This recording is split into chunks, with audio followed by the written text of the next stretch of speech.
right, and welcome. Here we are at another episode of Hempire. I'm Pete Bahrenburg, here along with my good buddy and trusty CEO and founder of PureWell, Nick DiFrancesco. Nick, what's up, my friend? What's going on, Pete? I guess we love talking to people in hockey, and today's not any exception there. So, why don't we tell everybody who we have on today? Well, we are lucky to have ourselves a definite pro in the industry. He's an athletic trainer from collegiate all the way up to the professional level. We're talking about he's dealt with major events like USA Hockey on the athletic team and staff, as well as Red Bull cliff diving team, the flu tag competition, ESPN Summer and X Games, as well as the winter ones. And now he, after 10 years of being on the medical staff of the New Jersey Devils. We are now proud to be with the Nashville Predators. We're talking to Dr. Kevin Morley. How you doing today, sir? Hey, good guys. Thanks for having me. Happy to be here. Sure. Well, obviously, we met a couple weeks ago in Orlando, at the Cannabis and Sports Conference. And, we were just, started talking a little bit. And I said, I'd love to have you on the show. Just love what you do. And you were telling me a little bit about FIU, the Global Center of Excellence for Cannabinoid Research and Education. So why don't you talk a little bit about your participation in that and what you do there? And then we'll go from there. Sure. So I started a doctorate of athletic training program a couple of years ago. And as a DAT program, it's not a PhD and it's not an ED. It's not super research focused. It's a terminal degree in the athletic training profession. And as part of that, we have a capstone project, which, similar to a dissertation or a thesis at the master's level, it's your culminating project at the end of your education. And so, the edict was, to really find something that's interesting to you and find something that speaks to you. Don't do this project just to check the box. And we've all been guilty of that, certainly through academia, where you had to write a paper on something and you just picked something because it was either easy or you felt like you could execute it relatively, successfully. And this was the opposite of that. And so the charge was find something that's interesting and useful for you, either professionally or personally. And, I'd seen, this is a couple years ago, and obviously CBD was, kind of becoming more and more prevalent and more out in the open specifically. And I didn't really know anything about it. And I said, well, my job is to help educate people, athletes specifically, but, people in general. My parents are baby boomers that are having their joints replaced. And they would ask me about, topicals and CBD and what's the difference. And the answer was, I don't know. I had no idea. And I felt like it was an opportunity for me to kind of partner the two. I hated the answer, I don't know. I prefer the answer, I don't know, but I'm going to find out. And so it's a pretty daunting topic, right? And it's a daunting subject. And so huge. Just kind of one bite at a time. FIU had, one of the leaders in cannabis education and hemp education specifically. And I said, well, let's just kind of put these two things together. And so I started kind of down the path of educating myself and starting to educate my constituents. And again, my mom and my neighbor about, CBD and the minor cannabinoids and kind of how it can play a part. And we were able to, put together some studies, and there's quite a few people at FIU in this Doctor of Athletic Training program who are, I was the first one chronologically, but they're the ones who are kind of continuing this path where we're doing a lot of cool research on cannabinoids specifically and minor cannabinoids. And it's pretty interesting. It's really exciting to be part of it. And I've graduated now and finished my doctorate, and I'm still, working with FIU and working through the center because it's the stuff that's so relevant to us today as athletes and as part of the sports profession and in truth, like as people, right? Like everything hurts. And I woke up this morning, my shoulder hurts. And so, as people and as active population, I want to know what's out there. I want to know what's available to me. And I think other people do too. And I'm helping to just try and connect the dots wherever I can. No, I think, you talk about minor cannabinoids, right? That's something that you're passionate about. And it's really very misunderstood. I mean, isn't it crazy how big the topic is in the industry of cannabis and how much there is to learn and how much people really don't know, and even the experts don't know a ton because of the fact they know a lot. Don't get me wrong. But what I mean, there's so much more that's going to be doing with, whatever we decide we want to get together and really do some studies that we can get away with and things that, there's a lot of yellow tape that we go through. But and I think the best part about the experts is that they're willing to say, I don't know. And so, one of my crusades working in the sports medicine setting is that I work with a lot of providers, right? Physicians, nurse practitioners, physical therapists, occupational therapists, athletic trainers, and everybody in that space. And oftentimes, and I'm kind of baiting people, I guess, sometimes where I'll say, hey, you just did this shoulder surgery, or, you're rehabbing an ACL in a high school athlete or whatever, if do your patients or do your clients ever ask you about CBD? And I don't even generally talk. Again, I live in Tennessee and there's no legal marijuana use in Tennessee. So I only talk about, the cannabinoids. Say, well, do your patients ask you about this? And every provider I talk to, every time I ask that question, the answer is always yes. Everybody's asking. And so I'll say, oh, okay, that's interesting. I have a personal interest in CBD and CBN and a lot of different things. What do you say? And oftentimes people will tell me, providers will tell me, well, I say that there's not enough research on it and I can't recommend its use. And I'm like, I appreciate you not saying that, CBD is bad for you and you should never take it and go take more Advil, right? Like, I appreciate you saying that. We're past that step, right? That's the first grade step, right? Yeah, but there is information. And so that's kind of in, some of the things that we talked about at the meeting a few weeks ago is that, there is information. And I have a slide that I use when I do a talk like this, and I go into PubMed, which search scientific articles and scientific journals. And if you type in cannabis or you type in cannabinol or CBG, if you type you're not getting 10 hits, you're getting 10,000 hits, 20,000 hits, 25,000 hits. Now, to be clear, those are not all high level research journals, high level data, meta-analyses. They're not, but some of them are.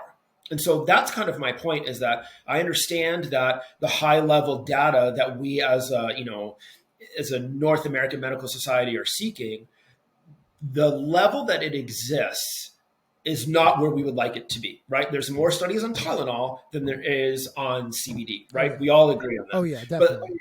But there's not none. And that's kind of my point, is that if people are asking, like people were asking me, and so I'm trying to learn and I'm learning more every day. I recommend that same thing to the providers. And I follow it by saying, if this isn't interesting to you and you don't have the bandwidth for it, or you just don't really care, that's okay too. I would love to provide you resources to connect your patients with, of people who can answer those questions. And that's probably not going to be me. I don't have a consultancy where I have 40 or 60 or 80 hours a week to provide that information. But there are people who do. And so again, for me, the issue is always, it's a stop, right? It's a hard stop. It's like, there's no research, kind of do what you want. So, well, it's not really true. And kind of Nick, what you and I had talked about previously is I'm a safety guy, right? So this is like, if at first do no harm and safety first. And so what I want people to know is, if you're going to choose one of these products, this is what a COA is. And this is how you can access a COA. And this is a little bit about what it means. And then depending on your level of interest and your level of medical education, those things, like we can have a little bit more detailed of a conversation. But I just want people to pick a good product. And if it's not for you, that's okay. And if it is, that's great too. I think again, it just comes back to, I approach this from an education perspective and not from an advising perspective. I don't really advise anybody to take anything. I advise them to find a safe product, but whatever they choose is for them to choose. That's not my purview. There's a lot of bad brands and companies out there, but there's a lot of really good ones and a lot of really safe ones. So whatever one kind of speaks to each person, like the formulations are different, the terps are different, the flavonoids are different. And so it's daunting to try and figure out, like, oh my God, it's so overwhelming. It's like picking a grill. There's so many choices when you're buying a grill. Right. You want an infrared grill or do you not want an infrared grill? I'm like, I don't know. So I just don't buy anything. So, I mean, there's just so many choices that it's really overwhelming for people, right? And I get that. And so, and it's a financial commitment, of course. And so for me, it just boils down to safety and just kind of like trying to make an educated decision on what you choose, and then just kind of, figuring out what works for you. And I think that's kind of how we really started talking because we were talking about what we're doing every single day to educate these doctors. We get the same, we only sell to most of our businesses, doctors, healthcare professionals, pharmacies, right? So we're having these conversations with these doctors every day. And, we like to always say that we have an education company with a CBD habit, right? And Right. we hear these things that you're hearing all the time by doctors. There's not enough Yeah. information. There's not this. And they go, well, and then we actually pull up papers from PubMed, just like you say, and everything Right. else. And we go, but there is, doctor. Like there's actually more than you would know. But are you interested in actually knowing the truth or what's really out there? And Right. the way that we separate our product, and I know you've tried Purewell and stuff like that, and you've tried a lot of stuff, but we really separate ourselves from the rest of education first, differentiating our product because of ingredients and terpene profile, but also what you were saying, like the COA. I don't know many people know this, but I was the first one to put a QR code on a box for CBD years ago. So Yeah. this is Yeah. something that I've been fighting for, 8 years. So what that QR code means is that you can, with your phone, you can click on it and you go to a COA, like doctor's talking about, and it would tell you everything that's in and out of a product, what's in it, meaning, all the good things, the terpenes or the content of cannabinoids and things like that, but also what's not in it, right? So like pesticides and heavy metals and all this other stuff Sure. that people use because, this isn't a widget, people, right? This is something that is a natural plant, right? So there are bugs, there are insects. How are you going to Sure. treat it? We happen to use spice bombs, right? Some people use Roundup, you know. Don't And suggest the second, some people but have problems later on in life. right. But what I'm saying is and I love, and I think that that's what we're talking about and why we connected, because it's people don't really understand the other side. They always see CBD at maybe like a head shop or and they lead a lot of the dispensaries for cannabis. But the medical is really why I got into it, and to help people, right? Not to get you high, but to actually help with medical conditions. But why not? Would you take something from a gas station? No, of course not, right? Would you take it from, even when you go to a lot of the high end pharmacies? When I say high end, or the chain pharmacies, they really don't have Right. a lot of information on Right. CBD. You go to their smaller medium chain, that pharmacist is kind of like a doctor, right? You can ask them Sure. questions. Hey, what do you think, Mr. Pharmacist, Mrs. Pharmacist? And they usually Yep. give you an opinion, right? Well, you can't really do that with CBD. So it's important that the doctors are educated, and we are split 50-50, right? There's 50% of the doctors are like, hey, this is great. I think that this could help with no side effects, no contraindications, no drug on drug reactions. And then there's other doctors that are saying, which I think is ignorance, no, there's no information. There's no, I mean, you just talking about your minor cannabinoids is huge. I mean, the fact is that there's so many other things than just CBD and THC, you Right. know? And Yeah. there's not hundreds of them, but there's about 100 now. There's about 167 about that they've uncovered, but it changes. Sometimes they say there's 200, there's Right. 150, but there's definitely more than 100 at this point that they've actually came up with. But Which is wild, right? Because it's like when you talk about the minor like there's 100 plus, and we typically talk about like 4 of them, right, 6 of them, right? So which is overwhelming. So it's equal parts of like overwhelming and scary and exciting. So think about how much benefit could potentially be realized from learning about the different cannabinoids. And obviously I'm not on the production side, but in terms of as you're formulating your product, and I joke about the recipe, right? Well, this is very CBG forward, this is very CBD forward, but it's a broad spectrum, it's a full spectrum product, so it's going to have other things in there too. And as companies and provider and manufacturers are learning how to kind of modify their recipes, the good part and the scary part is that there's so much variability, and you may be able to reproduce your product essentially perfectly, right? I get that part, but how each product affects different people right, is so different and right, so unpredictable. And I think that from a provider perspective, that part is really overwhelming and a little scary too, because when people ask me, so like one of my most significant personal interests is relative to CBN and sleep. And a lot of people talk about how CBN really helps them sleep. if you follow the research, there is some research. There's also some articles, which is of course a step down from research, right? That are talking about how maybe it doesn't. And I'm like, that's cool, but maybe it does too. And if it's not hurting somebody, then, when people ask me about it, oh, I have trouble sleeping, I'm going to take CBD. Say, well, that's great. Try that, see how it goes. If you're not feeling much of a difference, we talk about start low and go slow. And we talk about increasing your dosage over time. We talk about the different formula or the different modes of administration, because you're not going to take one gel cap and then just be asleep in 5 minutes. That's not how it works, right? So after we cover that, if sleep is the issue, a lot of times they'll say, well, another product that's in the same space, is like CBD's brother or sister, right? And it's called CBN. CBN helps a lot of people sleep. We know that anecdotally. That's one of the studies that we are working on at FIU, is to try and have a little bit of a more significant correlation between, people.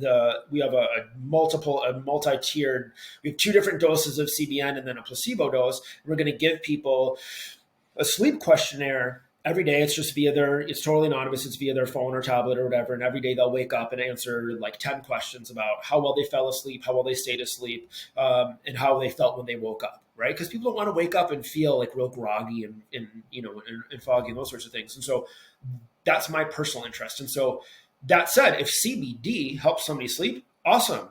That's great. I'd rather this is my personal opinion, is I'd rather you take a cannabinoid product than Ambien. That's my personal opinion. I love you saying that. People, people make whatever choice they make. And obviously, depending who's advising them, that will help, steer them one direction or the other. And that's okay. But again, I like to just provide information and education. So oftentimes if people are asking me that question, that tells me already that they're interested in and willing to take a cannabinoid product. And so they might say, oh, I try CBD and it's not helping me sleep. So okay, well, CBN oftentimes helps people sleep. I'm not telling you that CBN is going to help you sleep. And I'm not telling you that it helps everybody sleep. I'm saying CBN often helps people sleep. That would be the next thing that I would try. There's just so many options. And now let me ask you, I don't mean to put you on the spot. Yeah. I don't want to put you on the spot, but I'm going to have to ask you this. I have to. You've tried Pure Sleep. You do a lot of stuff. What was your honest opinion? So here's the thing with me and sleep is that I have no problem sleeping. My problem is that I don't sleep enough. And that's completely self-imposed. I think that's everybody's problem, right? That's a lot of it. It's my fault. Up and down. Right. Yeah. So I could go to bed earlier. I don't know if I could probably sleep in a little bit later. And I choose not to because I stay up a little bit later and I like to get up and work out in the morning. And so my issue is not, I don't have trouble falling asleep. I don't have trouble staying asleep. What's interesting is that the first time I tried a CBN product, I woke up and, I wasn't foggy or anything. And I said, this, I can't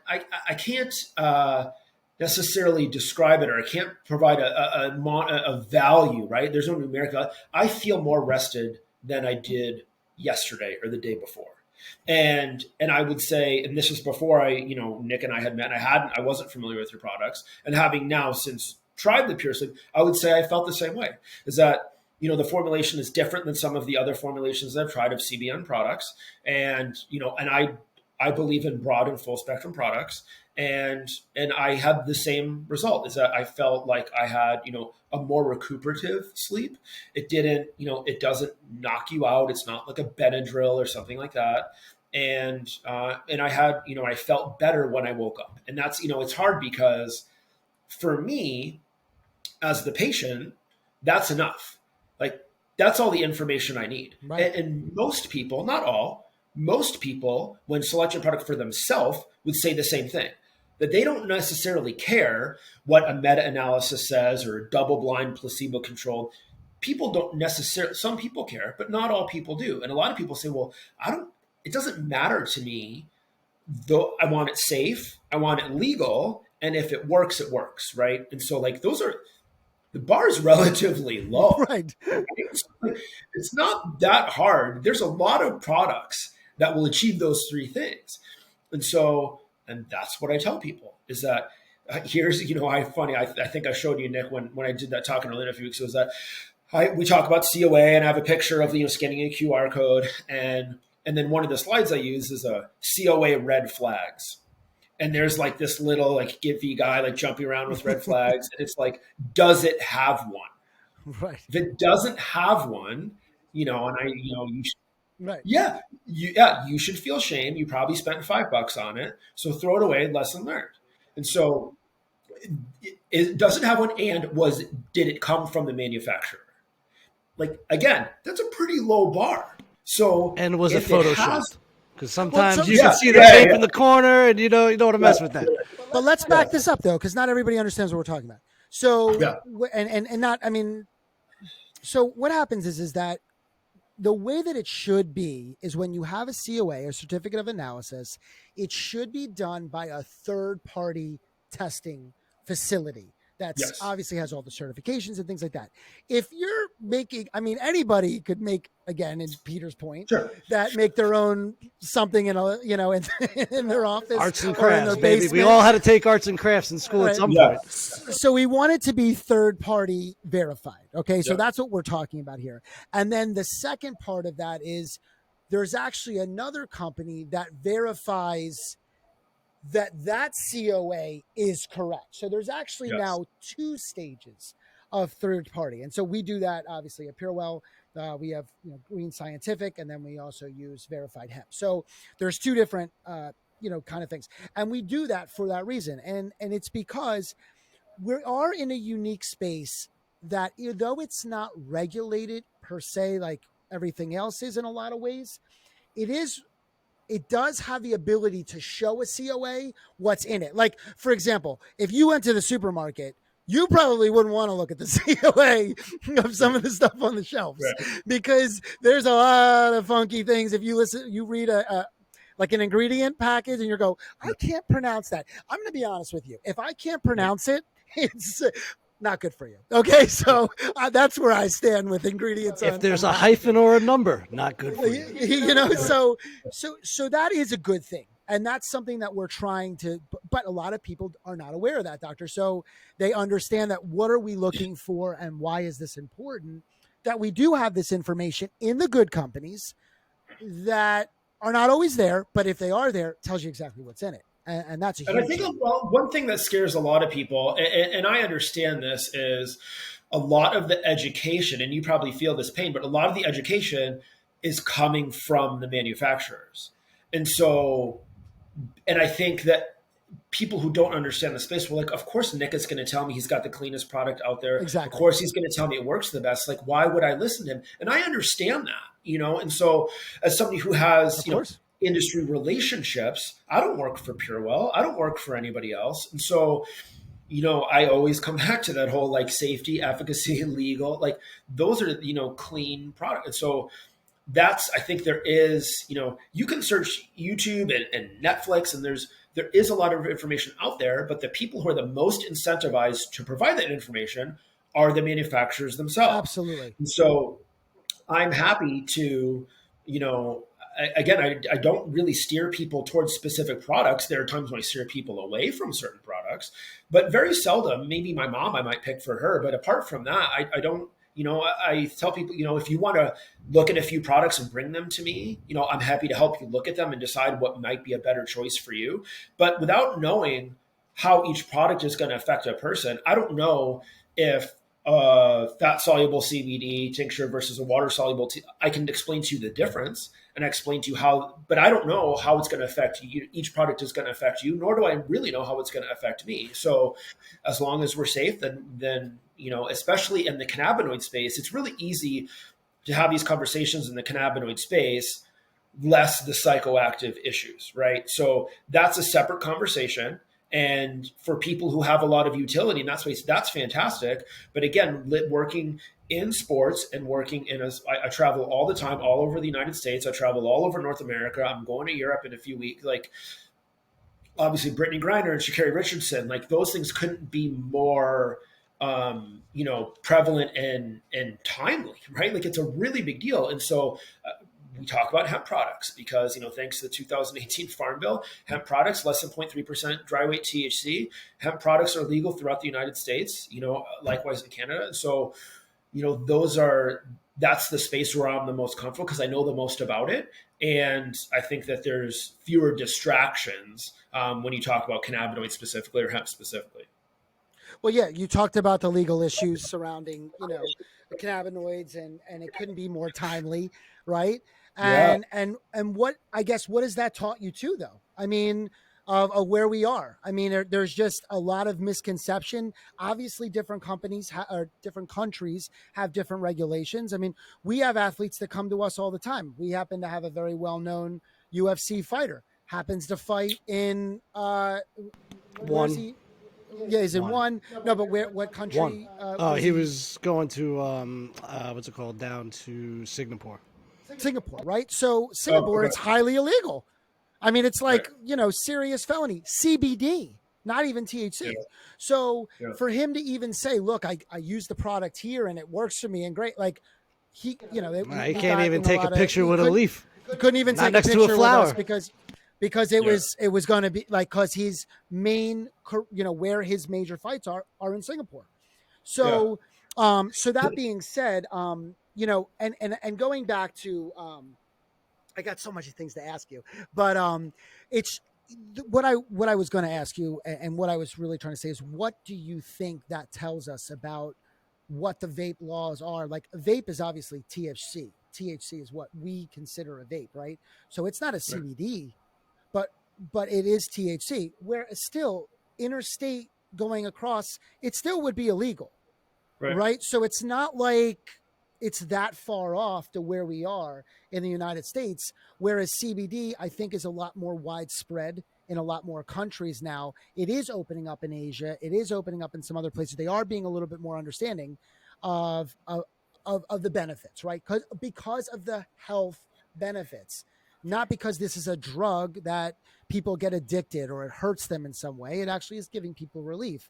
And so, I guess you're always talking to athletes, of course. And what do the athletes really want to know? I mean, what do they ask you specifically? I mean, So they ask, I would say one of the biggest questions I get is dosage. They typically don't ask about route of administration, but for me, with dosage, I talk about route of administration or method of administration together, because I think where I start the conversation is, what are you trying to accomplish? So they're obviously very potent anti-inflammatory effects. Inflammation is the root of a lot of the pathology that I deal with in the athletic space, whether it's tendinopathies or acute injury, whether it's from a puck or a stick, or they ran into the boards or another person or something like that. So a lot of what I deal with boils down to what we're trying to accomplish is an anti-inflammatory effect. And so so that's question number one, what are you trying to accomplish? Question number two that I ask them is, what have you tried before and what was your experience? Because if you know that a multi-cannabinoid with equal parts of CBD, CBG, CBC, maybe that works well for you. All right, great. Well, I think we've got our answer, right? And so as we talk about that, dosage is always the moving target. We always start with that, start low and go slow. And so people, guys will say, I work with, men. And so guys will say, well, I'm 6'3", 225. You're telling me that I should take the same amount as my wife, who's 5'1", 115. And I said, I'm not telling you that. What I am telling you is that it can and likely will affect you and your wife differently. And so I would give both of you the same recommendation. Start low and go slow. And so the same way with alcohol affects different people differently. And you can have 10 people who have the same amount of alcohol, and some of them are functioning at a relatively high level and some of them are asleep on the couch. And so, so in the same way, I discussed with them how the frustration is that I can't tell you the way I can with Tylenol Advil. I know pretty much what's going to happen if you take 2 Tylenol. And I have a pretty good idea of what's going to happen if you take 2 Advil. But if you take 25 milligrams of CBD versus 50 versus 500, maybe with 500 I can tell you, but largely I don't really know. And does it have to do with your size and your metabolism? Yeah, maybe. But it also has to do with the tone of your endocannabinoid system. It has to do with whatever else you have on board. It has to do with your hydration and your nutrition and, what other well care measures that you're taking. So for all those reasons, I don't know. And I have the answers to a lot of questions people ask me is I don't know. And I've gotten more comfortable with that answer because I think I'm just telling the truth.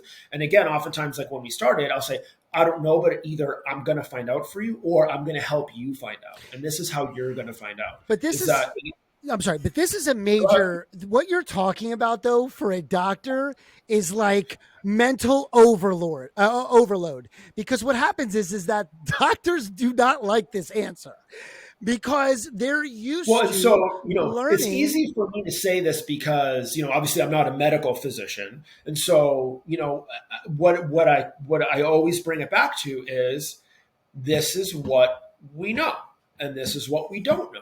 And so, and in truth, I think a medical physician, an allopath, an osteopath, a medical doctor, a nurse practitioner, a PA could probably say a lot of the same things because certainly this isn't something, unless it's Epidiolex, this isn't something that we're prescribing. So it's information. And so always bring it, these are what the recommendations are. The recommendations that you'll get from the medical doctors who are both recommending or approving cannabis in the laws where there's in the states where there's medical use, and even the people who are, the physicians who are part of the consortiums that help advise patients, they'll tell you the same thing. And they can give you a lot of information about cannabis that I can't. I don't really know very much about cannabis at all. But what I know the things that I tell you about cannabinoids still pertain to the people who want more THC on board. And then they're going to have to find THC information somewhere else. I can't provide it. Right.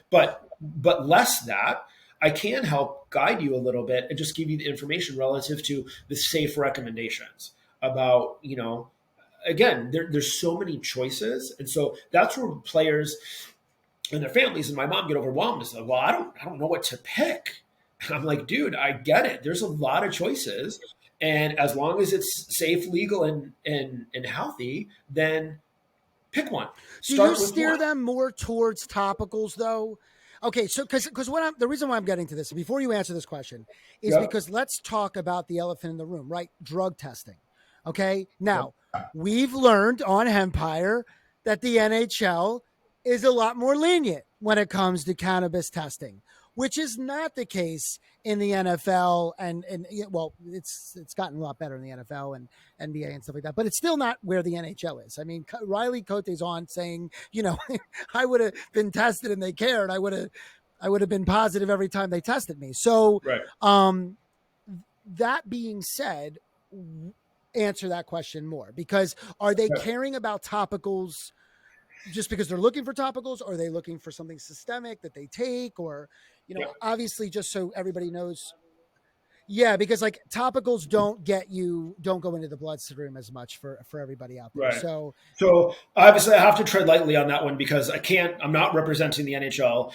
I don't really know, there's a third party group that manages all the drug testing. And so that group is collectively bargained by the NHL Players Association, the National Hockey League itself, at some level, some of the medical groups, et cetera. And so how that's not my purview, obviously. No. I just mean what the athletes are asking you about. Right. And so what leagues largely are testing for are drugs of abuse and performance enhancing substances. Right. So that's publicly available information. Beyond that, what everyone's doing is different levels of publicly available. Most notably, obviously, the NCAA just in the last 6 or 8 months, maybe it was February, it started to come February or March.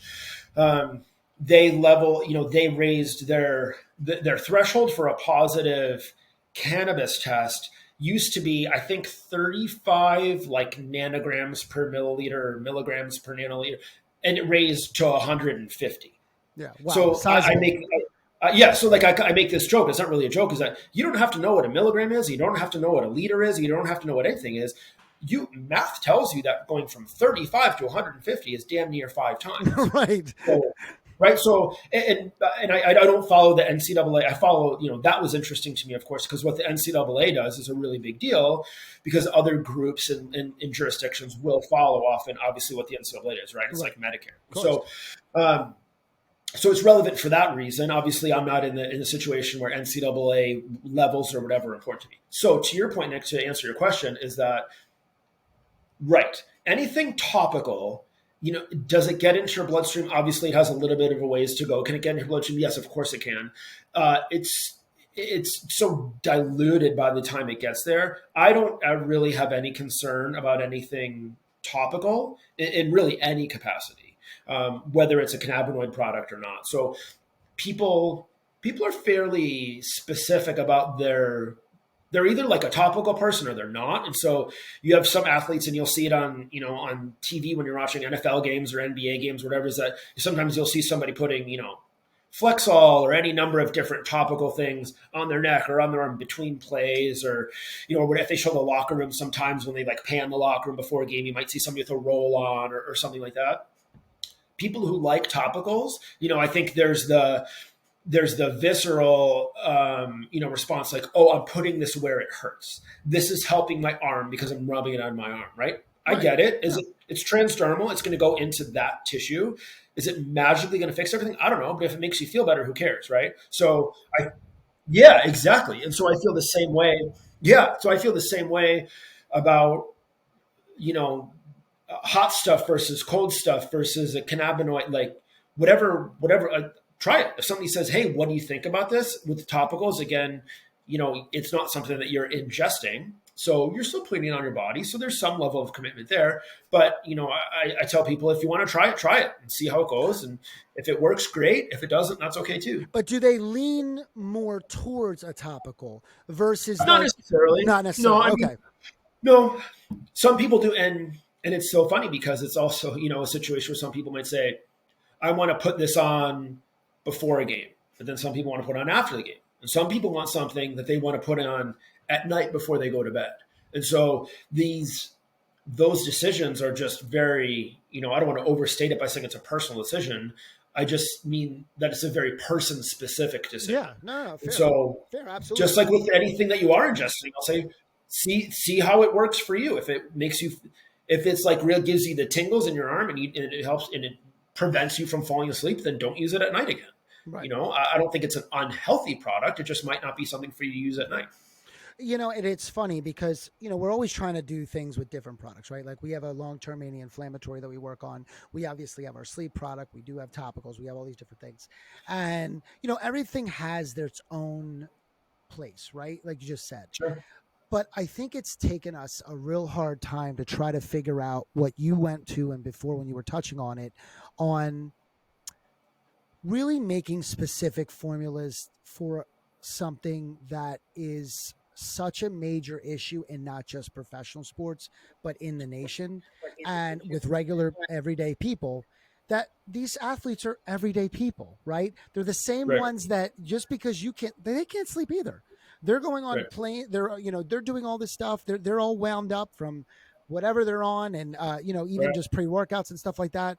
But we have been fighting this for such a long time. It's so nice to have you on the show because you're letting people listen to what we hear every single day, but what we were trying to bring it in and innovate it.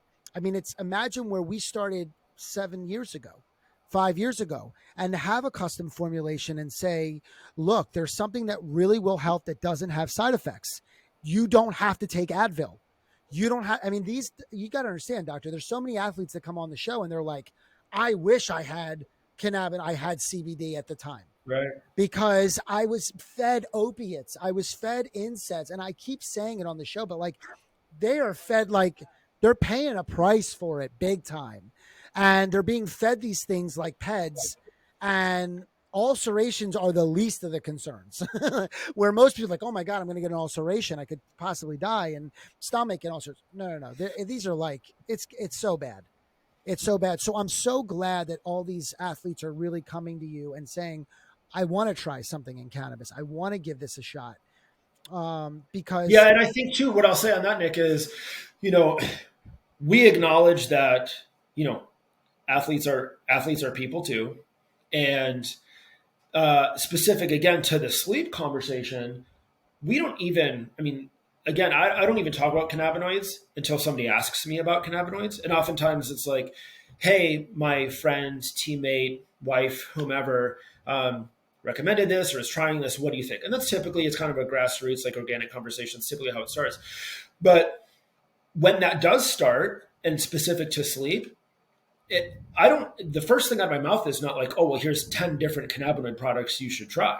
The first thing out of my mouth is, well, let's talk about some behavioral modifications you can make first, because we talk about breathing and we talk about meditation and we talk about yoga and we talk about blue light glasses and not staring at your phone. And we talk about caffeine and we talk about their diet and all those things first. And then if the conversation then turns to cannabinoids, cool. Like I can partake in that conversation too, but let's address, we'll take that person first and address the behavioral issues first, because maybe you don't need to take anything. I don't really care if you take a cannabinoid or not. I'd love for you to not take Ambien, but apart from that, I don't really care.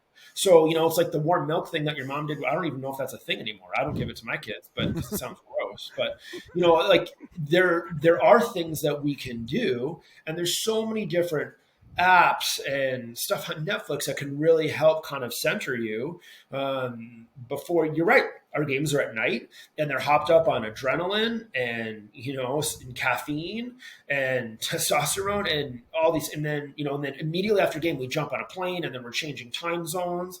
It's wild. And so there's so many things that are disrupting their rhythm and disrupting their endocannabinoid system and disrupting their homeostasis, that if we can help return them to homeostasis, I talk about in some of when I do these talks for like more medical groups, I talk about the endocannabinoid system as the homeostasis restoration system, where, that's all we're trying to accomplish. So your endocannabinoid system exists, has existed for a long time. Nobody talked about it because nobody really knew about it until Meshulam started talking about it in like the 80s, right? And so as the medical delivery system is learning more about it, we're understanding better how to measure it. At one point, there was an article I read that said you had to, you could measure your endogenous endocannabinoid, 2AG and AE, you had to measure via spinal tap.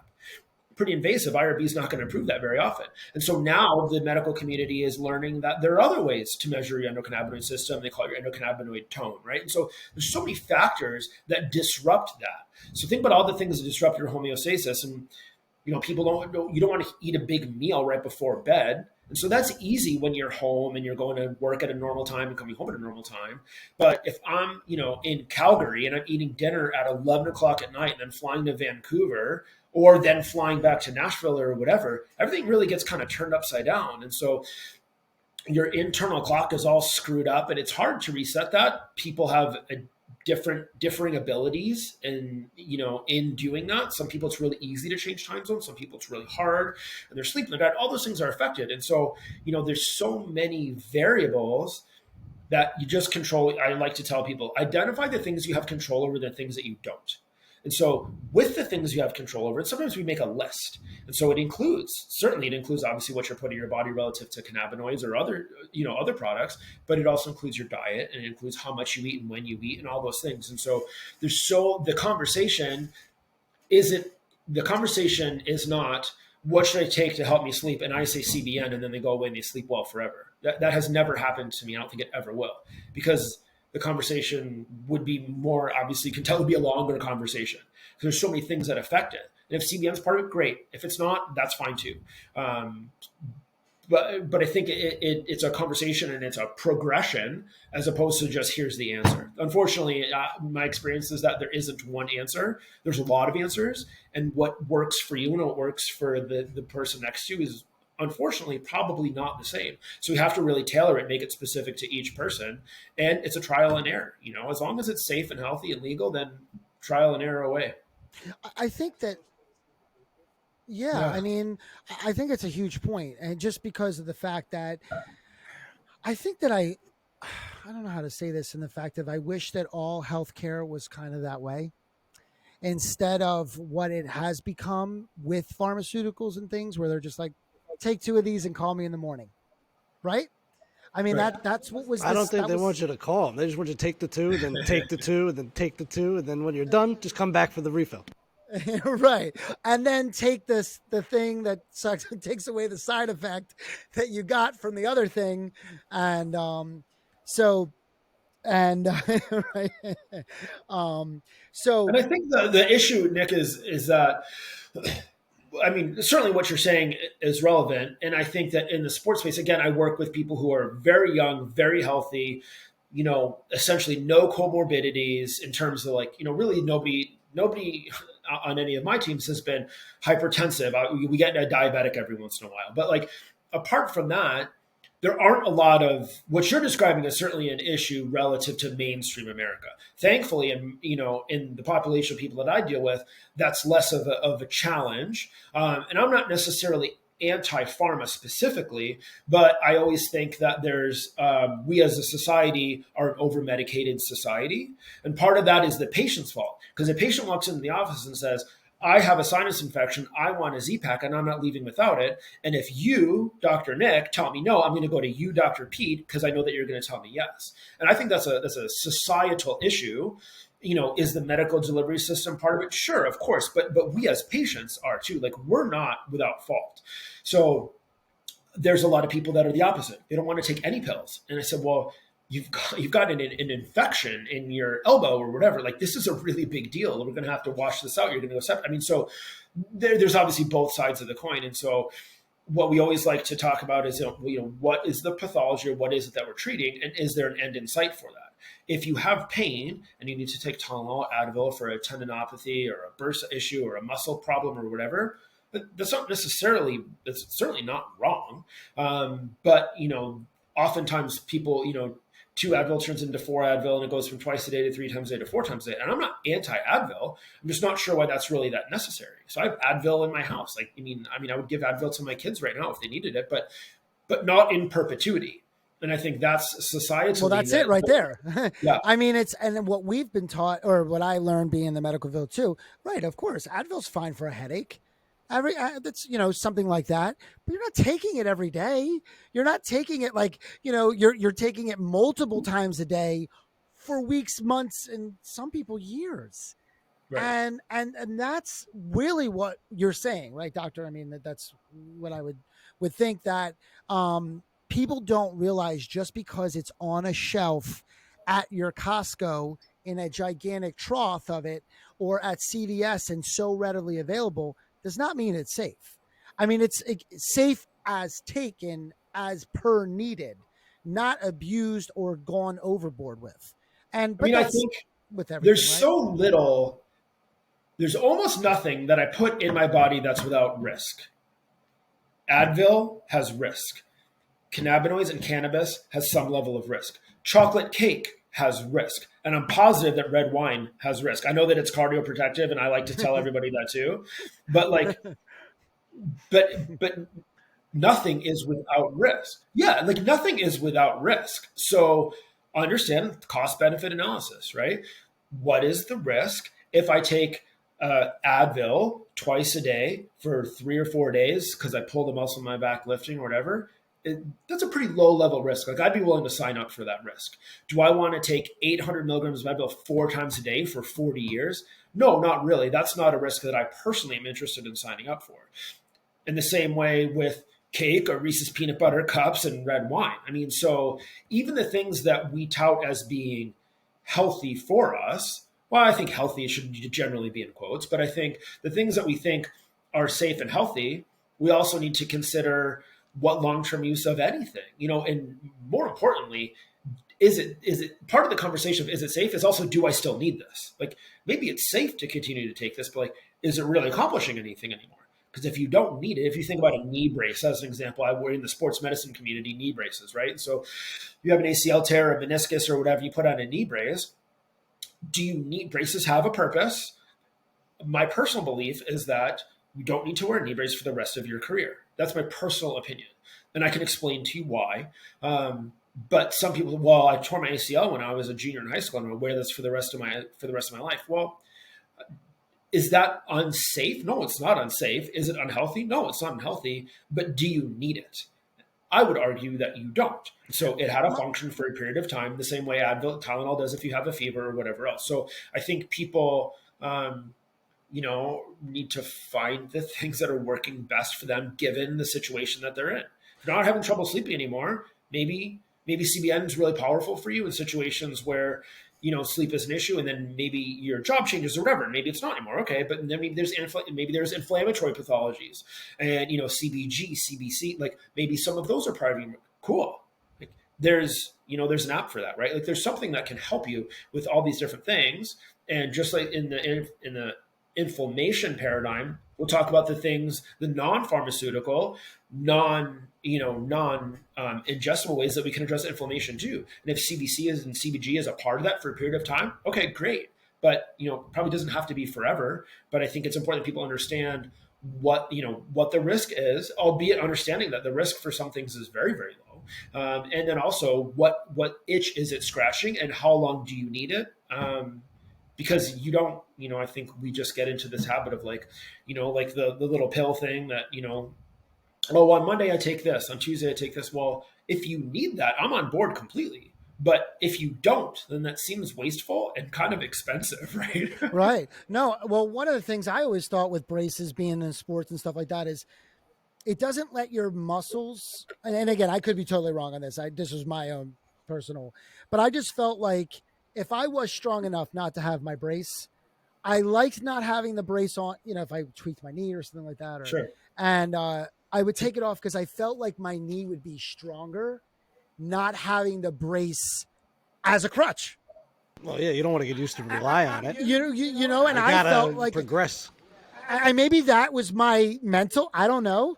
But I was just like, I really don't want to be wearing it. I mean, it's a pain, but no, it's, of course it helps. But when you felt like your knee was strong enough, like take it off, you'd have more mobility, you'd have this. And if you don't really need it, so again, I don't know if that was, but I think if people do that with a lot of things, they try to do that with allergy medication, like Sure. give yourself small doses of something and get your body used to it. So then your own body can fight an allergy instead of always relying on Benadryl or Claritin or whatever. No, it's funny that you say that because allergy medication is a perfect example because it's, depending on where you live, obviously it's typically seasonal, call them seasonal allergies for a reason. And so where I live in Tennessee, it was really bad towards the beginning of the spring. It kind of took a dive for a while. It wasn't really bad in the summer when it's 1,000,000 degrees outside. Now, I mean, it's not really cooling off necessarily, but, towards the end of the summer, beginning of the fall, the allergens and everything is changing a little bit. And so, I'm more congested and stuffy now than I was a week ago. No, I feel it too. Yeah. Yeah. And so, but I personally chose not to take an allergy medication for like the last 2 or 3 months because I didn't need it. Now I do, and I'll probably need it for the next 2 or 3 weeks. And I'll take it and then I'll stop because I won't really need it anymore. So, I mean, there's always an exit strategy in my mind. No, and I think that's, it's when we're going through allergies, but it's so funny. I was like an anti-allergy. Now right. I feel like it helps. I just take it a little bit, like when it's really bad. Yeah. And then I don't take it.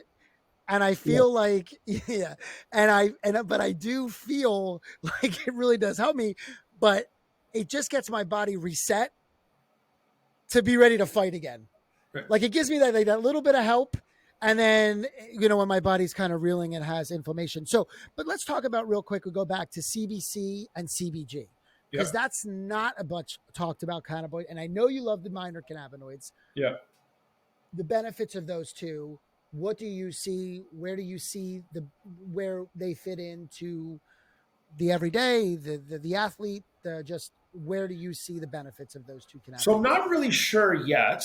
I know that because most of my interest is focusing on CBN, that's probably where I do more of my reading, I spend more of my time. However, I will say that, CBG often referred to as the mother cannabinoid. I joke with it might even be, higher than the mother. Maybe it's the grandmother cannabinoid, right? So, if you why do you say that? Why do they call that? Because of the way that it's found, especially as the plant ages over time. And so if we go into chemistry class and you'll see that the cannabinoids, and the acidic cannabinoids will turn into cannabinoids, and then as over time they denature. And so, and they kind of, if I have a slide that I can find somewhere, but it kind of shows like the progression over time. And so CBG, is found very prevalently in the plant and is considered to have, for many people, a really potent anti-inflammatory effect. Some people report also it gives you a little bit, less the psychedelic effect. People will report that it helps with, oftentimes people who have, anxiety will report I hate to use a cannabis, but a blunting of the anxiety, right?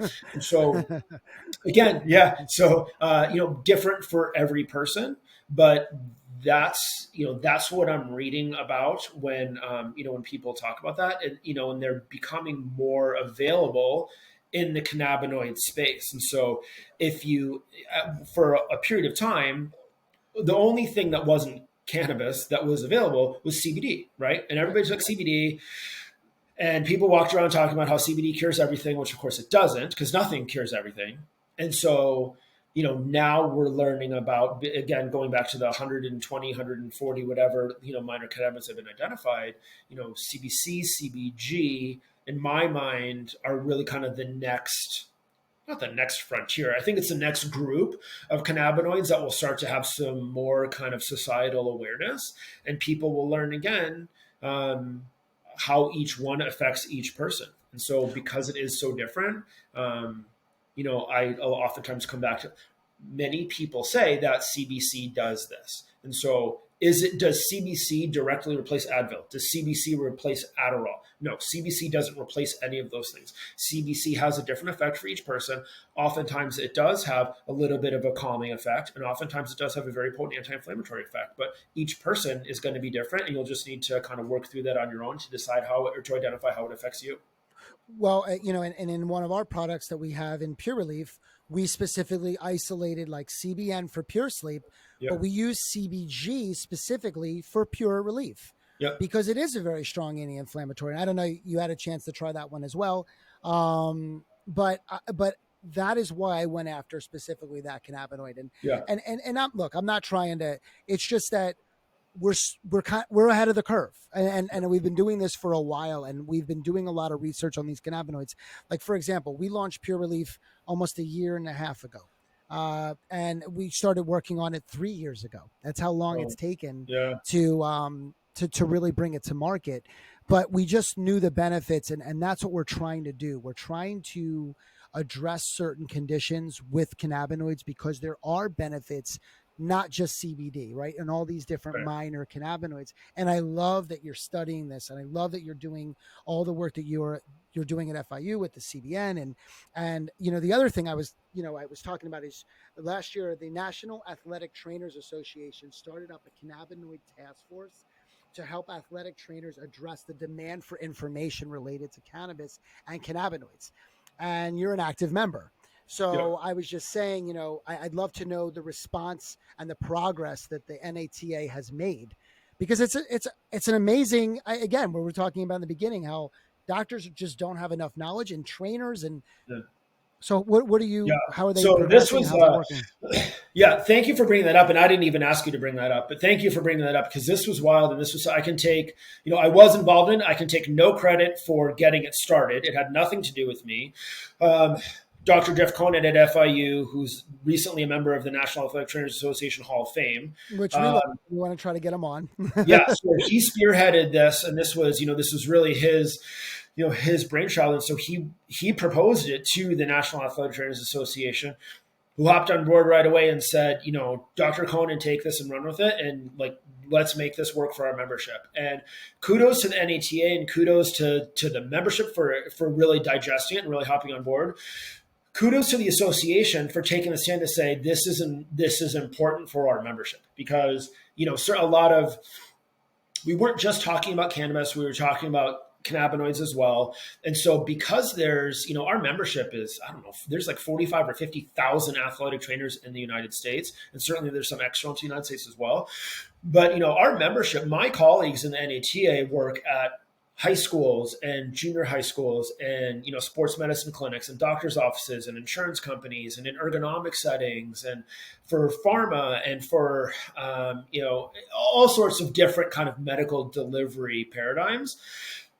And like I was explaining to you, like I was getting asked questions, they are getting asked the same questions. And, and many people felt similarly to how we've kind of shared, very overwhelmed and underinformed and uninformed. So we took the opportunity with Dr. Conan's guidance. We put together some really awesome resources for athletic trainers that they can use to help drive those conversations and just answer those questions. And so we're not trying to, it's not an advocacy group. Nobody's advocating for the use of anything. We're advocating for the information and the education. And so the same way high school football players or high school volleyball, whatever, will ask the athletic trainer or even their coach about, my brother, my mom, whatever, I saw this on TV. What should I do? Martha Stewart and Snoop Dogg say this, and Gronk says this, and Megan Rapinoe says this. Like, I don't understand, but we want, these athletes and these celebrities have platforms. And so, at some level, so people want to follow them, and that's okay sometimes. And so our task force was really exciting because we did a lot of really good work, and there was, I don't know, maybe 15 or 20 people on it, and it was awesome. And so we provided some resources for athletic trainers to answer a lot of the questions that, that we've just talked about, today, relative to what is the endocannabinoid system and how does it work? International law, how do, traveling, TSA, dosage, methods of administration, FAQs, COAs. I mean, it's not basic meaning like, oh, this is really simple, you should already know this. It's basic meaning this is like the foundation of your knowledge about this space. And so whatever state you live in or municipality that you live in, and whatever governs you, everybody talks about, FedEx and UPS and, zero tolerance and those things. And maybe an isolate product is the best for you. If that's not you, then a broad spectrum product is probably better. A full spectrum product is probably even better than that. But what does that even mean, right? Like, what's the difference between those three things? Which is really, really critical information that certainly is readily available on Google and everywhere else, but most people just don't know that. And so there you go. Yeah, we put together these documents to help our membership. And what was crazy was we were invited to present at the NATA has an annual clinical symposium and meeting, which this year was in Philly. And so we were invited to present the findings of our task force. Myself, Jeff Conan, and Tiffany Morton from the Kansas City Chiefs were kind of appointed by the group to provide this presentation. And we had like this really inopportune time slot. It was the last day of the conference at like 11 a.m. when everybody's supposed to be checking out of their hotel. And if they show up at the conference at all on the last day, they're usually like pushing their suitcase around and just trying to get their last free swag from Gatorade. The shovels from the night before. Exactly. And we packed this room. There was probably, 150 seats in this room. There was a button every seat. There were people. It's funny. I have some pictures. People took pictures and texted them to me after. There were people like 3, 4, 5 deep in the hallway. They couldn't even get into the room. There were people sitting on the floor. At one point, Jeff Conan was talking at the podium. He had people completely behind him, sitting on the corner in the floor. And so it was so cool because, yeah, exactly, right? And everyone was saying, like, we are thirsty for this information because we don't know how to answer these questions. And what was even more exciting was that there was quite a few faculty members who said, I teach athletic training education. I'm training the athletic trainers of tomorrow. I teach, human anatomy and physiology. I teach like injury physiology, pathophys, et cetera, et cetera. How do I teach this? I'm not sure where to put this in my curriculum. Where should I put this? How should I tie it into therapeutic exercise and, acute injury assessment and all of these things? And we're like, holy, this is so cool to even have this conversation. And we've already been invited back to the same meeting next year. And there's, thousands and thousands of people come to the meeting, which is super cool because, again, we just want to kind of shed some light on the topic because hemp is legal everywhere in the United States. And so,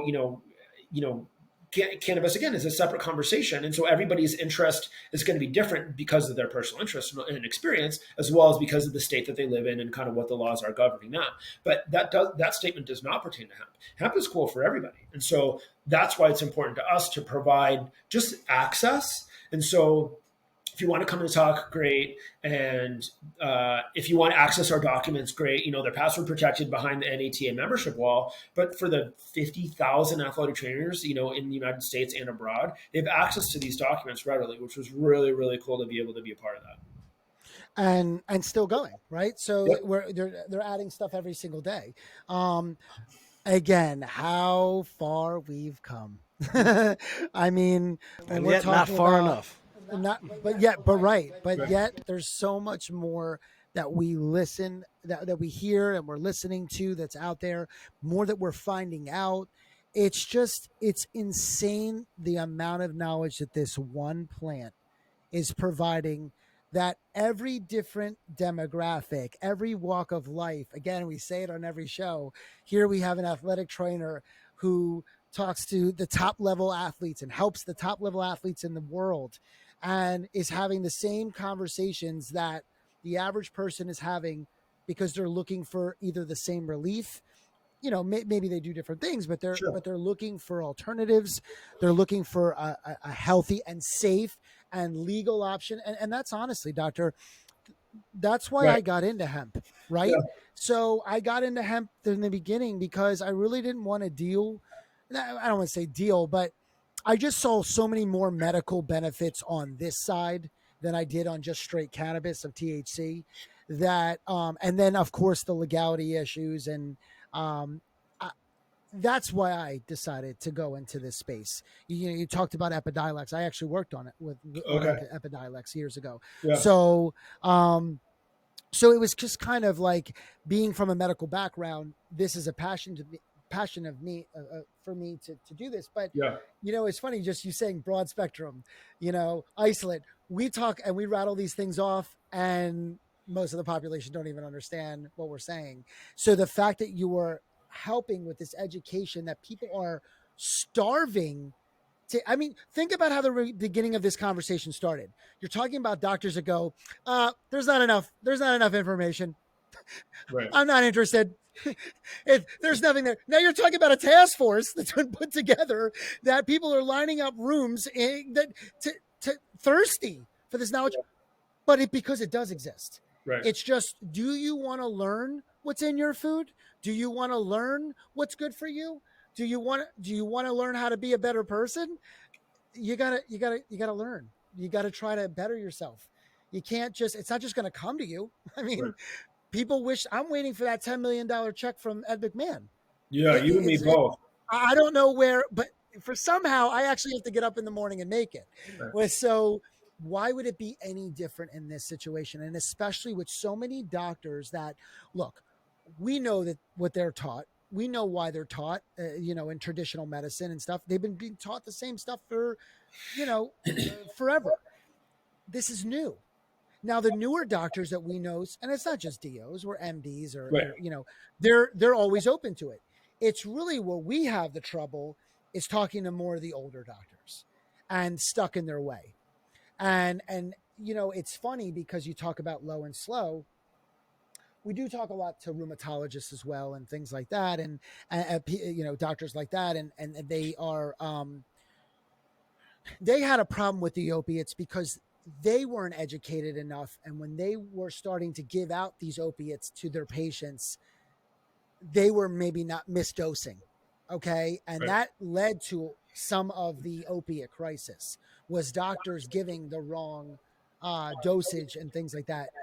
Whereas now it looks like, there's two schools of thought here, right? There's always low and slow, and then there's do what we're told to do and what we say that is right, and what the pharmaceutical companies and the reps tell us to do.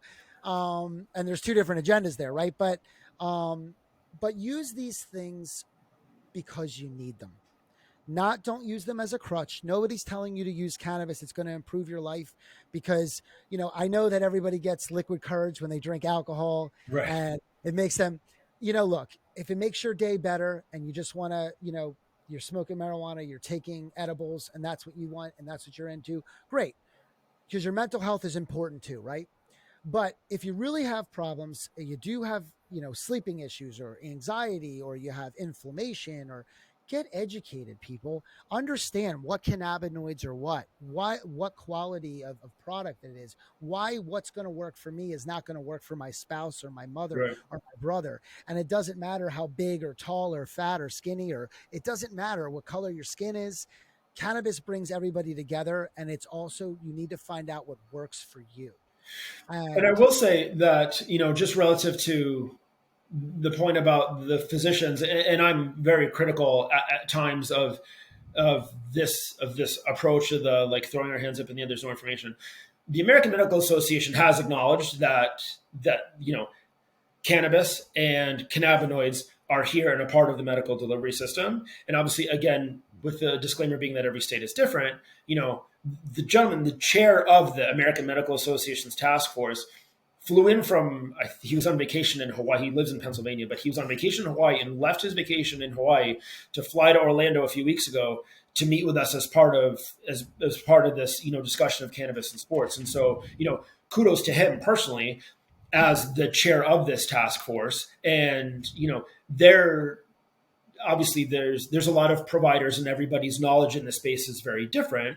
And it can be a very polarized, a very personal issue for a lot of people. However, the American Medical Association is not pretending that this doesn't exist. And so I do want to say, as much as I do get frustrated at times, the American Medical Association is acknowledging this is a thing. It's here to stay. This is really, really helping a lot of people. And so we, the AMA, we need to understand it better. So the NATA has done that and continues to do that. And obviously, as this landscape changes, Jeff Cronin and myself and Tiffany Morton and the rest of the folks on the task force will continue to update documents as they, warrant updating.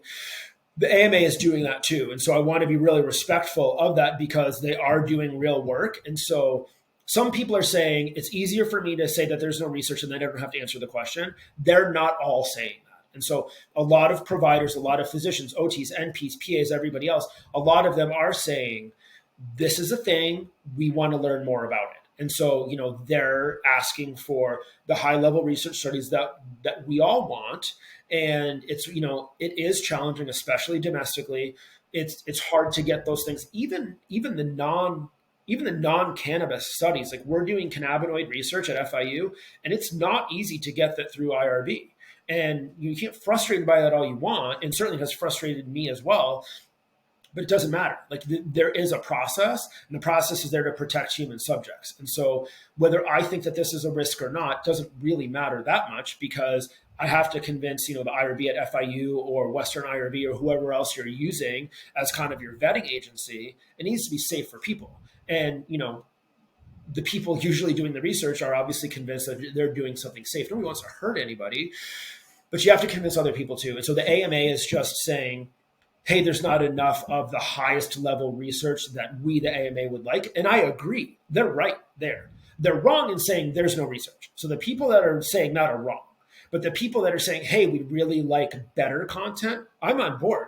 And I agree with them. And I thank the AMA for acknowledging that the NATA has said this. That's great. The APTA has done something as well. But like for the AMA, a leading group in the medical delivery system, it's called the American Medical Association, right? So it's a really, really big deal for them to allocate either funds or people power, personnel, bandwidth. Like that's a really big deal. And so I want to make sure that in whatever, as public of a forum as this is, like really want to make sure that, that I get that out, that the AMA is doing something about it and that they're on board with this being part of our society and trying to understand what's safe and healthy for the population.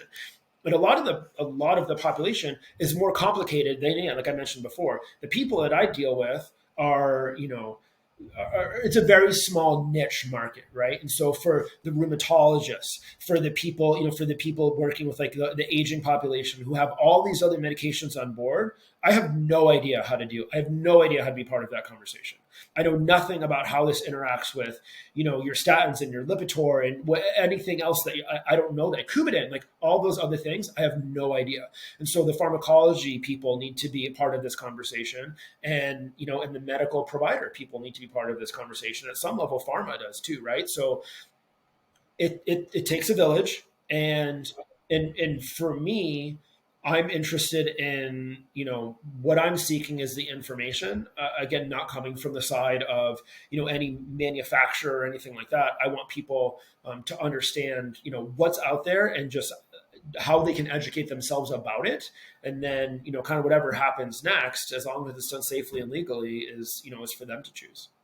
So where do you suggest that, I guess tell us where they should go if they do want some other information? Anywhere that you suggest that they should start looking for getting their own information? I think really, to kind of reiterate what I said before, the trouble is that there is really good information, and a lot of it is provided by manufacturers. And that's a tough hurdle to get over, because I have manufacturers that I really trust, and I know they want the best for their clients. You as a manufacturer, you don't want to produce a product that's going to make somebody sick, because they're going to go online and tell everybody about it. You don't want to produce a product that's going to make somebody that you said has no THC in it, then they fail a drug test, because they're going to go online and tell everybody about it. You don't want to hurt anybody. And you also don't want to produce a product that you're making specific claims about or recommendations about, and then it doesn't do those things. And then people go online and say, PureWell sucks, and it didn't do the things that it said. So you're incentivized for all the right reasons to take care of the population. That said, as a consumer, I might not want to go listen to PureWell tell me how great PureWell is, right? But I don't know how to fix that, because a lot of the people with oftentimes the best knowledge, the most up-to-date knowledge, are the manufacturers themselves. So I'm not answering your question at all, because that's really my answer. I will say that on the medical side, there are certainly, relative to cannabis physicians, there's a whole consortium of cannabis physicians that can help educate other physicians and patients. I'm sure that's online again, and that's not something that I have a lot of knowledge about. I always tell people, start with somebody that you trust. This is a personal issue. And for those of us who grew up in like the Nancy Reagan war on drugs, like this is a very personal thing. And so because that's what the message was at the time, it's going to take society some time to undo that, if it can be undone. And so the information that you're going to really latch onto and really kind of chew on and digest the best is going to come from somebody that you trust. And so my question would be to my physician, athletic trainer, physical therapist, whomever, I have this pathology. This is what I'm thinking about taking. What do you think? And if hopefully that person, and if you trust that person, hopefully if their answer is, I don't really know, then my follow-up question as a patient would be, can you help me find someone who does? And now I've put it back into the hands of the physician, who has just said, I don't really know that much about it. And that's okay. And I love that answer. That's okay. If you don't know much about it, that's okay. Don't make it up, just say you don't know. That's no problem. So that said, I think the follow-up for the patient can be and should be, can you help me find someone who does? And if the physician, athletic trainer, physical therapist, OT, whomever wants to help you, then I'd like to think that they do a little due diligence to say, oh, shoot, like I don't actually have an answer to that question. I don't really know who knows. There are resources available. And again, I'm not, married to any of them specifically. But, everybody's location and kind of what's available to them is so different that it can be challenging. But again, with, none of us are in the same place. Well, I don't know, you guys might be, but we're obviously not in it together, and we do, thanks to Zoom and FaceTime and everything else, you can talk to somebody on the moon as long as you have Wi-Fi. So I think there are resources available, and it just takes a little bit of work to find out where they are, but it's definitely out there. Oh yeah, and the work that we are providing here, and it's great to have someone like a doctor who are coming from another angle, so it's not just the voice of the people or not just the voice of a player, but now you're getting it from another side as well. So if we all keep on pushing forward and kind of repeating this narrative over and over again, the recognition is going to grow, and we're going to see more movement on this plant that we've been screaming about for a long time. So I have to say it's been a pleasure with you for sure there, doctor, and it's been excellent, just the information we've gotten from you, and knowing that again you guys are on the side of right, because it's better to have a doctor, like you said, that doesn't know than having a doctor that is not willing to know. So, right. That's kind of where you want to go. So like you said, we got to just keep going, getting everybody educated and finding the right sources. So, look at the sources that you can. You can check us out or follow us the more you can on Cannabis Radio, iHeart, iTunes, Apple Music, Spotify, and Amazon. For everything else, Hempire, you know where to find us, pureworld.com. You guys have a wonderful day, and we do appreciate your time again today.